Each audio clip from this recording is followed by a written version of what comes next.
Hi everybody, it's Christopher and welcome to Life's Not Over, It Just Looks Different on YouTube. On today's video, I want to spend some time dispelling some myths about sight loss. In my job doing community education for CNIB, the Canadian National Institute for the Blind, or when I'm out in the community and just in my day-to-day life, when people find out that I have sight loss, they always have questions. And I am a very open book. People can ask me any questions they want about sight loss. I'm more than happy to answer. And what I find that the questions I get most often are dispelling myths. So that's what I thought I'd spend some time doing today, is dispelling some of the myths that I get most often. The first one being about my senses. People always ask, did your other senses get better when you lost your sight? And the answer is yes, but not automatically.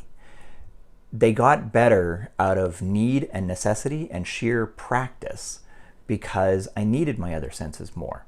Unfortunately, you know, the brain is a very smart organ in the body and it does all of our thinking for us. But one thing it's not very good at is realizing that your sense of sight has failed, so now it has to ramp up the other senses. It doesn't do that automatically.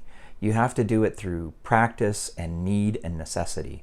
And these things will get better. Another question that I get often, or a misconception that I get often, is that all blind or partially sighted people read Braille. Again, this one is not true, and there's a number of different reasons for this. It could be that the person lost their sight later in life and just didn't have the opportunity or didn't have the desire to learn Braille. Another reason is there's so much technology out there nowadays that can help us with reading and writing that a lot of people just don't feel the need to learn Braille.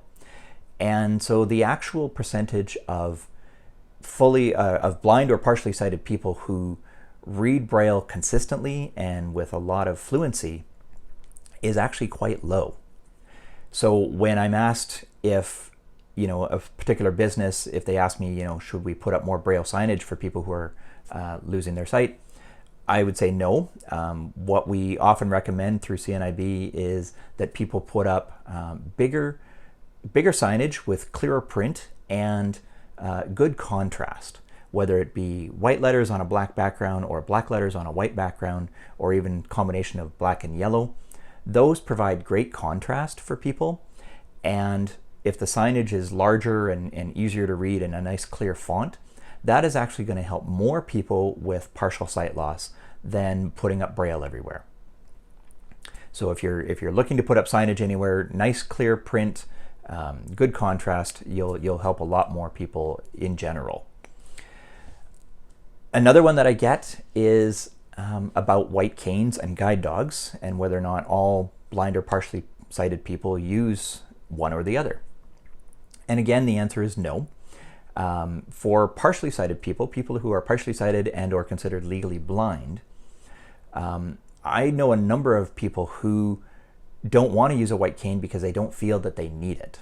And I'll be honest with you, for about a decade, I was one of those people. When I first lost my sight back in 2005, I was given a white cane and I did use it for about 2 years. But when I felt that my sight got good enough that I didn't really need it, I put it away.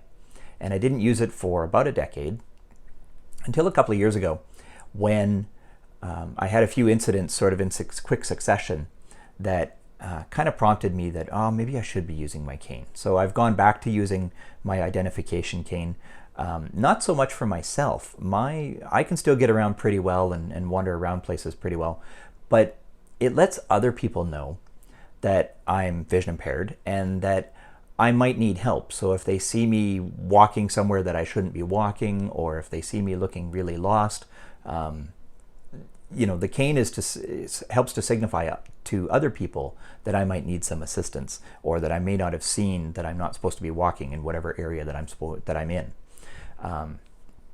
So that's where it comes in handy for me. And as far as guide dogs go, again, having a guide dog is a personal preference, and if you're going to have a guide dog, you kind of have to be a dog person, which I'm not. I'm a cat person through and through. I love, my friends who have guide dogs, I love their dogs. They're beautiful breeds and they're very chill and very relaxed and so well trained. But if you're going to have a guide dog, when that dog is out of harness and it's not helping to guide the person with sight loss, that dog is a pet and it runs and plays and does things and it does things around the house, and it has to be taken out to do its business, and you got to clean up after it and all those things. So these are responsibilities that I don't want because I'm not a dog person. So that's one of the things that has to be taken in consideration if somebody is blind or partially sighted and wants to get a guide dog. Those are just a few of the myths that I've encountered in my time with being partially sighted, and thought I'd share them here today. If you have any myths or questions about sight loss, by all means, drop them in the comments, and I'll get to as many of them as I can, perhaps in a later video, or maybe just through a reply on the comment itself. And I'm going to leave it there for today. I want to thank you very much for watching. If you found this information useful, please click like down below. And if you haven't subscribed already, please click subscribe and come and join me on this journey, because I've got a number of sight loss videos I want to share just on day-to-day life with sight loss, and I'd love it if you come and join me on that. Thank you very much for watching today. I hope you have a wonderful day.